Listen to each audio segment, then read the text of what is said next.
So hello, my name is Edwin Gil. I am a Colombian artist. I've been living in the States for 22 years. So I am here because I have a surprise for you. I am gay. And I say this because in my life I've been coming out, I don't know how many times, always is a new coming out day for me. So when I come to this event last year, I was amazed with all these stories that the people was telling, and I promised to myself, next year I want to be part of this, because I think everyone has a different perspective and a different view and a different stories, and I have so many that I want to share with all of you. So I was raised in Colombia. Colombia is a very it's a Latino country, very machismo, and I struggled when I was younger to identify myself, and not just that, to embrace myself. So for all the time that I was in Colombia, nobody knew that I was gay. I have a partner for 10 years. I lost the partner in a very tragic situation in Colombia. And when I moved to the States and all the news about what was happening or what happened in Colombia was a national news, my best friend, my brother from college, he called me and asked me oh, I hear that the person that died was your partner. Is that true? And I say, yes, Sebastian. I chose to share my story and come out to him. And surprisingly, he was so mad and so sad to hear that, because he has a lot of questions. And some of the questions that he said to me is I cannot believe you are gay, we sleep in the same room and you never do anything to me. What is that? And you are supposed my brother and you never tell me what you never tell me. So I start giving all the explanations why. As you know, if I told you that situation, I was afraid that you was going to reject me. Because I am gay, that means I sleep with everybody. I love you as a brother, I love you as a friend, but that means I'm going to abuse or do something like that to you, Sebas. So it's a lot of information that maybe you need to realize about what means being gay, and I'm here to help you. You have any question, just please let me know. And he started making all these questions. He kind of separated himself from me for a long time, like a couple years. And finally, then he contacted me back and he apologized and he said he completely understands and he wants to continue being my friend. And since that, we are friends. So all this story that I have, that I was in Charlotte, I was living in Charlotte, and have a group of friends, and we always kind of cook out and we do different activities together. And I remember they invited me to the house of somebody, so I went that night with a bottle of wine, and they introduced me the new people that was in the room, and was this lady, and I started talking to her. So when I started talking to her, all my friends, they go to the kitchen, so they leave us alone on the living room. That was kind of weird and awkward. So I asked her, you know what is happening here?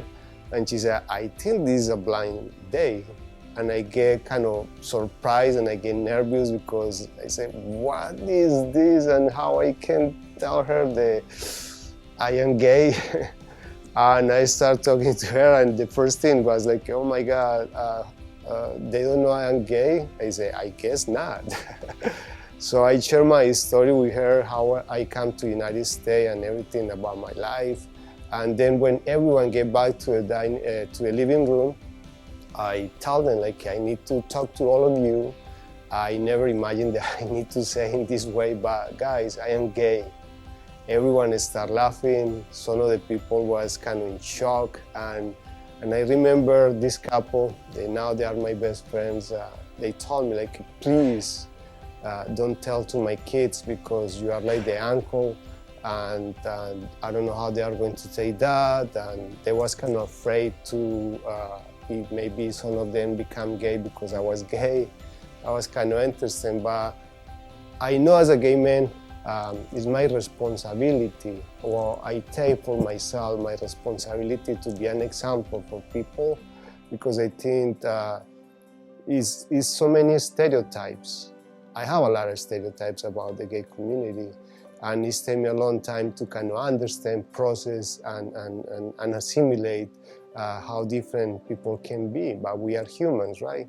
So part of that project, I support this family. I was very respectful, and through my example, we continue to be friends. Right now, they know me as the gay uncle, the kids, and they are part of my family. And the last story I wanna share with all of you was something that is very special for me, and is that one of the most important persons of my family is my grandmother. I always dreamed to do an exhibit for her and bring her to the States, and I did in Charlotte. So was the first time that she came to America. The first time in Charlotte, I do this big exhibit for her. I invite all my friends, and I made her feel special that day. And after the whole event, we went to my apartment. We opened a bottle of wine. The first time they saw my grandma drinking wine. We start drinking wine, and then I tell my grandma, I have something to tell you. And she said, what is that, mijo? I said, I am gay. And she take the glass of wine, and she said, oh, I always knew.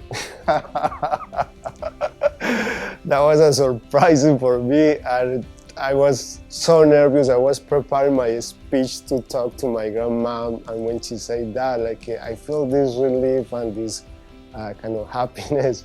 And I had questions too, like, for how long you know I was gay, and why you never told me? And the answer that she did to me was like, mijo, people in our age, we know a lot of things, but we never talk about those things.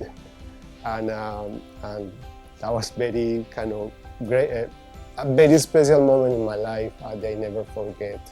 And I learned, like, sometimes in my personal life, I've been afraid to confront different situations. I've been afraid to confront and embrace myself. But since I did, I think I feel the most happy and relieved person.